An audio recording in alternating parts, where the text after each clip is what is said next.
Now, your 41 NBC AccuWeather forecast, presented by Volume Chevrolet.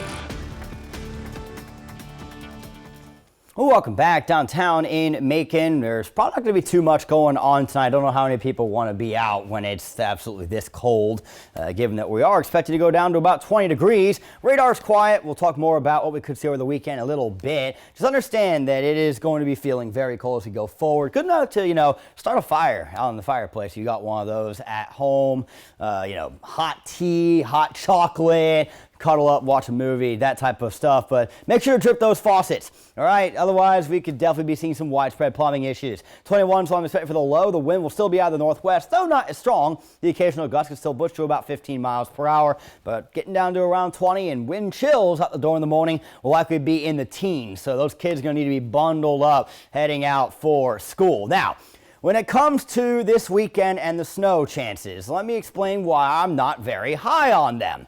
I don't like this setup. This is not what we saw last year when we had that snow come in. One of the first things I look for is where is our prevailing wind going into this. And if it's not out of the east, I'm already gotten doubts. And it's out of the west right now. Because if your wind is out of the east, you at least have some moisture coming in from the Atlantic. It's like, well, Aaron, the southwest, it's moisture from that's warm, moist air.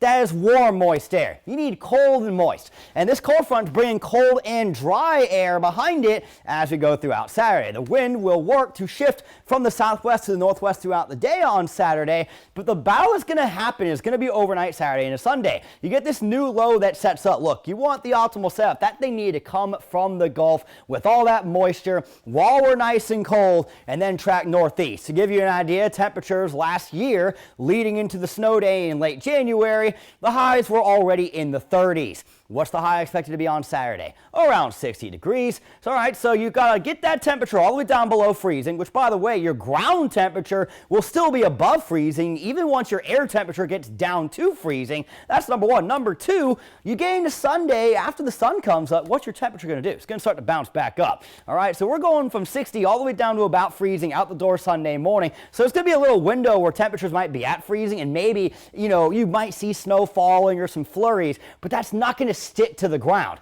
And then what do we see? A shift back into rain as temperatures climb to the upper 30s and lower 40s on Sunday afternoon. So there's just not enough cold in there until we get into Sunday night. And at that point, that dry air has fully taken over, but there may be enough moisture on the ground that could lead to a little bit of black ice patches or whatnot early Monday morning. So be ready for that possibility for your commute Monday. There could be some slick spots on the road. That's really my biggest concern with this system. It's just going to be too warm and too dry. You need to not have a cold front coming in like that. That sucks the moisture out of your air. And even though the low coming up from the southeast is going to try to put some more moisture back in, I don't know if the rain will start as early as what this is suggesting. So we go through your Friday, temperatures low to mid 50s in the afternoon. The cold front will move through Friday night into Saturday. These showers Saturday morning, that is the front arriving. But you see how the wind works to shift throughout the day on Saturday. I don't think there's any chance we're going to see precipitation getting back in before,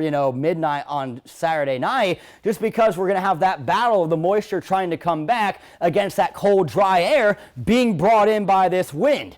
Now, if precipitation does start, that raises your moisture content, which oftentimes results in temperatures starting to climb a few degrees, which gives me more hesitancy to buy in to the possibility for snow. But if it does, it goes right back into rain. There's not going to be any accumulations out of this, folks. It's not the right setup.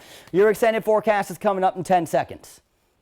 Your 41 NBC AccuWeather 7-day forecast is presented by Volume Chevrolet. So, again, a big factor. We're getting this warm, up towards 60 degrees Saturday afternoon. I don't know if we even get down to freezing heading into the start of your Sunday before we warm back up towards those lower 40s. This screams cold rain to me with a smidge chance of a mix around sunrise on Sunday. But you do see how we do get very cold Sunday night into Monday. That's where that freeze over could occur.